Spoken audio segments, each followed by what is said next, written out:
আমার আজকের এই ভিডিওটা বেশ ইন্টারেস্টিং। এত কিছু করেছি একটা দিনের মধ্যে, শুধু দিন না রাতেও, তার সমস্ত কিছুই আমি আজকে তোমাদের সাথে শেয়ার করব।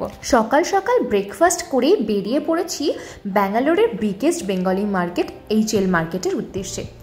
এই মার্কেটটা যাওয়ার ইচ্ছে আমাদের অনেক দিন ধরেই ছিল, কিন্তু যেহেতু আমাদের লোকেশন থেকে বেশ খানিকটা দূরে পড়ে বলে যাওয়া কখনোই হয়নি। কিন্তু লাস্টে ডিসাইড করলাম যে না, এবার যাবই, কারণ এই সময় নাকি ওখানে অনেক ইলিশ মাছ, সেজন্যই মেনলি যাওয়া আর কি। তো সকালবেলাতেই ব্রেকফাস্টটা করে এই কারণেই বেরিয়েছিলাম, যেহেতু আমাদের আস্তে আস্তে বেশ কিছুটা বেলা হবে, আর যদি সকাল সকাল নাও বেরোতাম তাহলে এসে আবার রান্না করতে করতেও দেরি হয়ে যাবে। সেজন্য আমরা একদম 8টার মধ্যেই বেরিয়ে গেছিলাম। পৌঁছতেই আমাদের প্রায় 9টা সাড়ে 9টা বেজে যাবে। ফার্স্টেই তো অটো করে আমরা একটা জায়গায় নামলাম, সেখান থেকে কিছু দূর হেঁটে বাস স্ট্যান্ডে উঠলাম, তারপর বাসে করে চলে গেলাম HL মার্কেটের উদ্দেশ্যে। HL মার্কেটের একদিকে থাকে মাছের সব দোকানপত্র, আরেকদিকে থাকে সবজি। তো প্রথমেই ঢুকে দেখলাম এক পাশে ফুল বিক্রি হচ্ছে, আর তারপরেই দেখলাম প্রচুর শাক বিক্রি হচ্ছে। শাকের যেন মেলা বসে গেছে। আমরা একদম সোজা চলে এলাম মাছের দিকে, আর এখানে এসে তো আমার চক্ষু চড়ক গাছ। এত ইলিশ মাছ বিক্রি হচ্ছে, আর যা বড় বড় সাইজ, এমন বড় সাইজের ইলিশ মাছ আমি সত্যি এর আগে কখনোই দেখিনি। তো আমার তো জাস্ট প্রথমে বিশ্বাস করতেই একটু দ্বিধাবোধ হচ্ছিল যে এটা কি সত্যি ইলিশ, কারণ অত বড় বড় ইলিশ মাছ আমি সত্যি এর আগে দেখিনি। তো এদিকে ছিল জ্যান্ত মাছ, যেরকম কই মাছ, শিঙি মাছ, লাঠা মাছও ছিল, পমফ্রেট মাছ ছিল, চিংড়ি মাছ ছিল, ভেটকি মাছ, তার সাথে রুই কাতলা তো রয়েছেই। মোটামুটি আমরা যা মাছ খেয়ে থাকি সব প্রকার মাছই এখানে ছিল। আরও ছিল যেরকম ধরো কাঁকড়া, লোটে মাছ। তো আমরা তো প্রথমে গিয়ে পুরো মার্কেটটা ঘুরে দেখলাম, মানে মাছের স্টলগুলো। ওখানে বোধহয় 1 থেকে 14 অবধি মাছের স্টল ছিল, আর সব দোকানে গিয়েই আমরা ইলিশ মাছের দাম শুনছিলাম। তো বেশিরভাগ দোকানে ইলিশ মাছের দাম ছিল 2000 থেকে 2100-2200 টাকা কেজি, আর দুটো দোকানেই দেখলাম দাম ছিল 1800 টাকা কেজি। আর যে দোকানে একটু কম দাম পেয়েছি, মানে 14 নম্বর স্টল, 1800 টাকা কেজি, সেখান থেকেই আমরা 1 কেজি 200 গ্রাম ওয়েটের একটা ইলিশ মাছ কিনি। আমাদের টোটাল প্রাইস পড়েছিল 2100 টাকা। আর এখানে সব দোকানেই দেখলাম ইলিশ মাছ কিনলে গন্ধরাজ লেবু ফ্রি, তো আমরাও পেয়েছিলাম একটা। তারপর পাশের স্টল থেকে আমরা কই মাছ কিনি, ওখানে 900 টাকা কেজি কই মাছ পাওয়া গেল। আর একটা শপ থেকে কিনলাম আমরা লোটে মাছ, 500 টাকা কেজি। মাছ কিনেই পাশে দেখলাম এখানে একটা কচুরির দোকানও আছে, কিন্তু যেহেতু সকালে আমরা ব্রেকফাস্ট করেই এসেছি, তাই কচুরিটা আর খাইনি। মাছ কিনেই আমরা সামনের দিকে এগিয়ে এলাম সবজির মার্কেটের দিকে, কিন্তু আমাদের খুব একটা সবজি নেওয়ার দরকার ছিল না, কারণ সব সবজি আমরা আমাদের এখানকার লোকাল মার্কেট থেকেই পেয়ে যাই।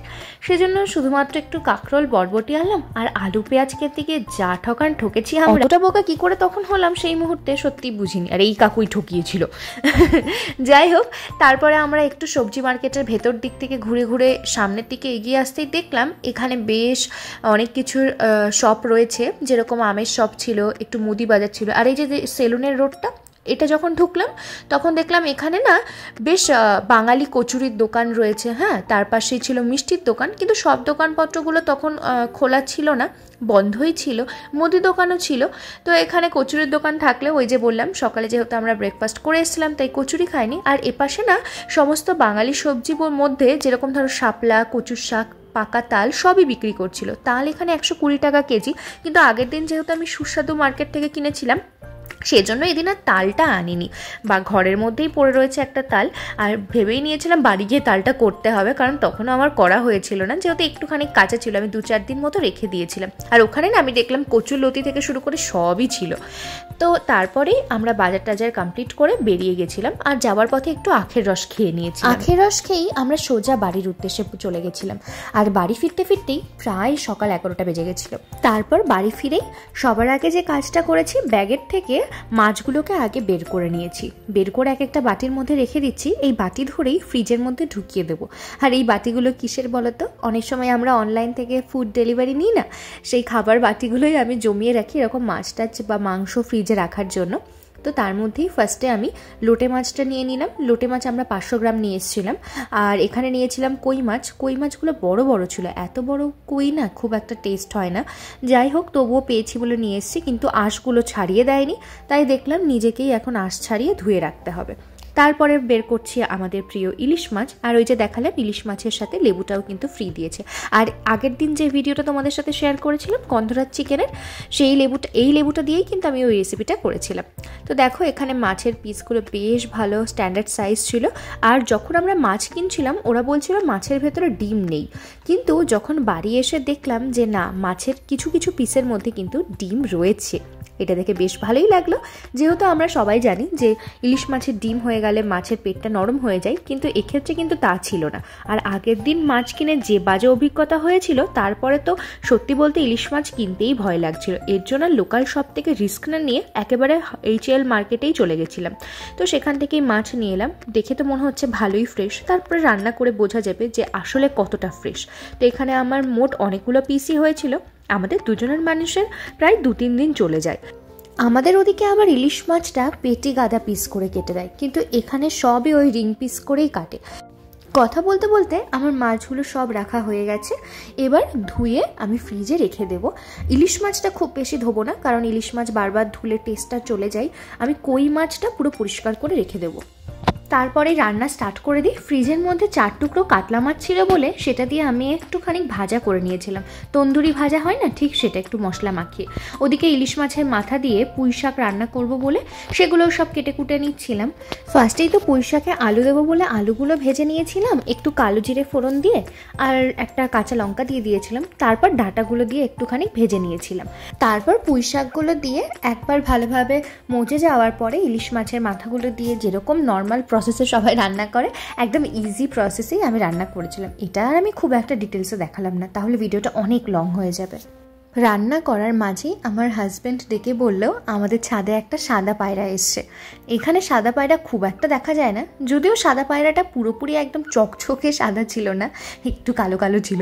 যাই হোক, ওই পায়রাটা একটু দেখতে চলে গেছিলাম, ভালোই লাগে না পাখিদের দেখতে। আর এদিকে একটা মশলার পেস্ট তৈরি করে নিয়েছিলাম, এটা ইলিশ মাছে দেবো বলে। এই রেসিপিটা আমি তোমাদের জন্য আলাদাভাবে শ্যুট করে রেখেছি, আমার খুব ফেভারিট একটা রেসিপি, সেটা আমি অবশ্যই একটা আলাদা ভিডিওতে তোমাদের সাথে শেয়ার করবো।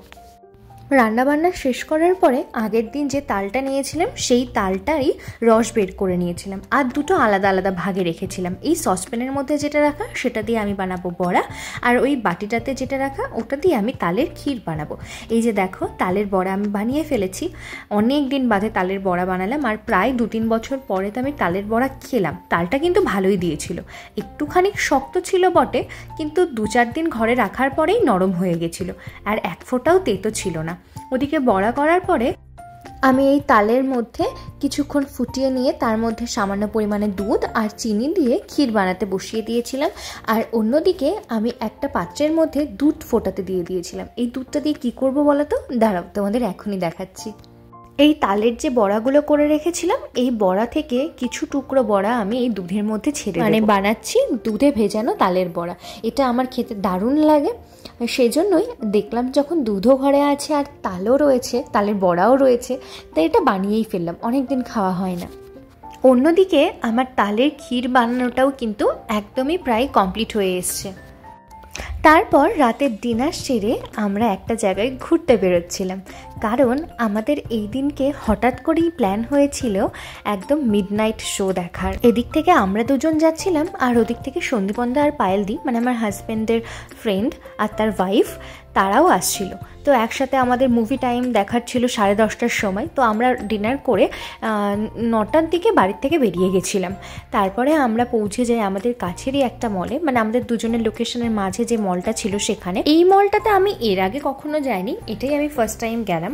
তো যাওয়ার পরেই তো সবগুলো ক্লোজ হয়ে গেছিলো বলে একটুও কোথাও ঢুকতে পারিনি, শুধুই বাইরে মানে একদম নিচের যে জায়গাটা সেখানে বসেছিলাম। তারপরে মুভির টাইম হয়ে যাওয়ার পরে মুভি দেখলাম, আর আমরা দেখলাম স্ত্রী মুভি।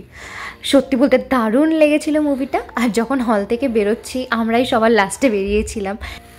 তো এভাবেই খুব সুন্দর একটা দিন আমরা কাটালাম। দিনও যেমন সুন্দর ছিল, আবার সন্ধে বা রাতটাও বেশ সুন্দর ছিল। তারপরে আমরা ক্যাব করে বাড়ির উদ্দেশ্যে বেরিয়ে গেলাম মুভি দেখে। তখন প্রায় রাত 2টো বাজে, রাস্তাঘাট পুরো ফাঁকা ফাঁকা হয়েই গেছে। আজকের ভিডিওটা আমি এখানেই এন্ড করছি। সবাই ভালো থেকো, সুস্থ থেকো, আমার চ্যানেলটি সাবস্ক্রাইব করে পাশে থেকো। আর তোমরা কারা ব্যাঙ্গালোর থেকে আমার এই ভিডিওটা দেখছো আর কারা HL মার্কেটে গেছো আমাকে অবশ্যই কমেন্ট করে জানিও। আর কারা কারা স্ত্রী মুভিটা দেখলে কেমন লাগলো সেটাও কমেন্ট করে জানিও। আমার তো দারুণ লেগেছে, খুব হেসেছি। যাই হোক, পুরো ভিডিওটা এন্ড অবধি দেখার জন্য তোমাদের সকলকে অনেক ধন্যবাদ।